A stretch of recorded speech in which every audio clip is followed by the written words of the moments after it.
What's going on, everybody? My name is Nathan Kowalski, and I just came on here today to share with you that I found an incredible prophecy about Jesus in the book of Numbers, and I just wanted to share it with you and just go through it with you. It's something that I've never picked up on before, and I thought it was just incredible. So let's get into it.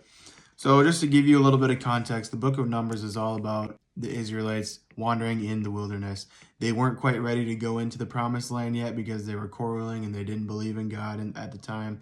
They didn't believe that he could do what they wanted, even though he just took them out of Egypt. But anyways, Moses was the one that was leading them. And although he was a great prophet, he was not perfect. There was an instance in the book of Numbers where God tells Moses to speak to the rock to let it spill out water so that the Israelites could have water to drink. And instead of speaking to it, Moses took it into his own hands and struck the rock twice. He struck it twice. Now, if you kind of look into that and just kind of look in the lens of where Moses was at the time with the Israelites, he was probably a little angry at God. He didn't do what he told him. He struck it twice instead of speaking to it. And because of that, God said, you're not going to be able to bring the people into the promised land. Somebody else is going to do it. So that's a little bit of context. So Moses won't be bringing the Israelites into the promised land or the land of Canaan. So I'm going to start in Numbers chapter 27, and I'm going to start at verse 12, just to continue with the context. The Lord said to Moses, "Go up into this mountain of Abiram and see the land that I have given to the people of Israel. When you have seen it, you also shall be gathered to your people, as your brother Aaron was, because you rebelled against my word in the wilderness of Zin when the congregation quarreled, failing to uphold me as holy at the waters before their eyes." When he says, you also shall be gathered to your people as your brother Aaron was, Aaron also rebelled against God, and he ended up dying on a mountain. So that's what God is referring to. So back to verse 15.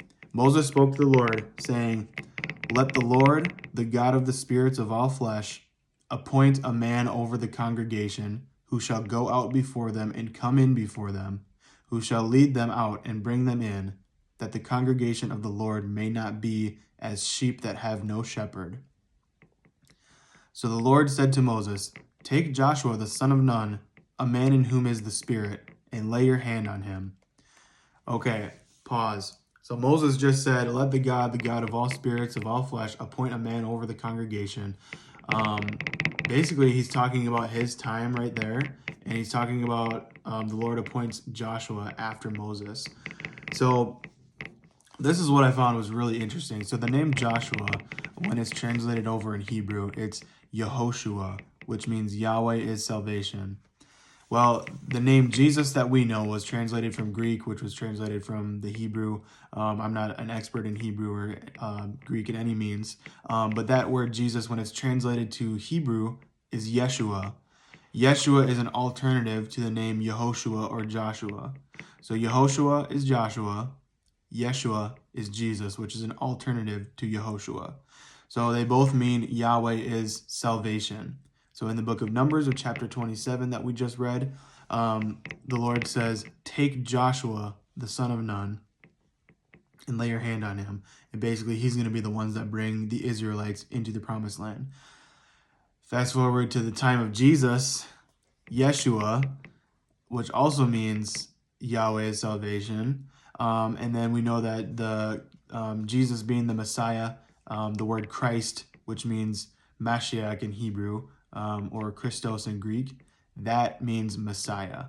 And the word Christ translated means the one who is anointed. So again, if we put Jesus Christ together, that means the anointed one who saves. That's basically Yahweh's anointed one. So this is just incredible. I hope you guys are following along with me. I just wanted to point out one more thing. Let me just read through Numbers 27, verse 16 through 18 again. And I just want to point out one set of verses here. So this is Moses speaking. Let the Lord, the God of the spirits of all flesh, appoint a man over the congregation. Now listen to this real closely.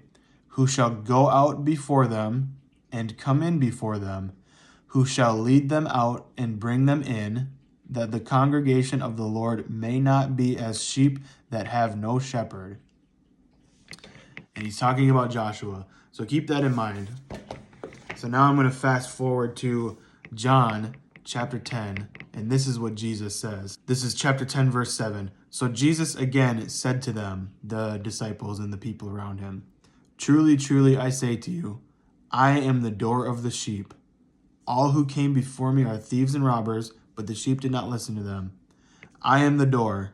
If anyone enters by me, he will be saved and will go in and out and find pasture." Then he says later, he says in verse 11, "I am the good shepherd. The good shepherd lays down his life for the sheep." Interesting. That's almost pretty similar to what Moses was just saying. Let's continue back in Numbers 27:17. I'm totally jumping around, but hopefully you're able to follow along with me. "Who shall lead them out and bring them in, that the congregation of the Lord may not be as sheep that have no shepherd."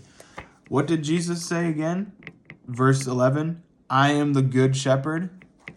Moses said, "Who shall lead them out and bring them in, that the congregation of the Lord may not be as sheep that have no shepherd." And he appoints Joshua, which means Yahweh is salvation. Jesus later in chapter 10, verse 11 says, "I am the good shepherd." Both of those are, Joshua and Jesus are both alternatives of the same word, meaning Yahweh is salvation. Jesus, by contrast to Joshua, is anointed by God to save. So this is just so incredible. I hope that you guys followed along and just found what I found. I will put the verses up in this video and just put them in the link as well for you to do the studying yourself. But I hope this helps you, and I hope that it also builds up your faith and increases your faith. Literally, Jesus is everywhere in the Bible, including the Old Testament, including the first 5 books. It's just amazing how he's everywhere, and this blew my mind, so I had to share it. So God bless you all, and I hope that this helped you with your faith.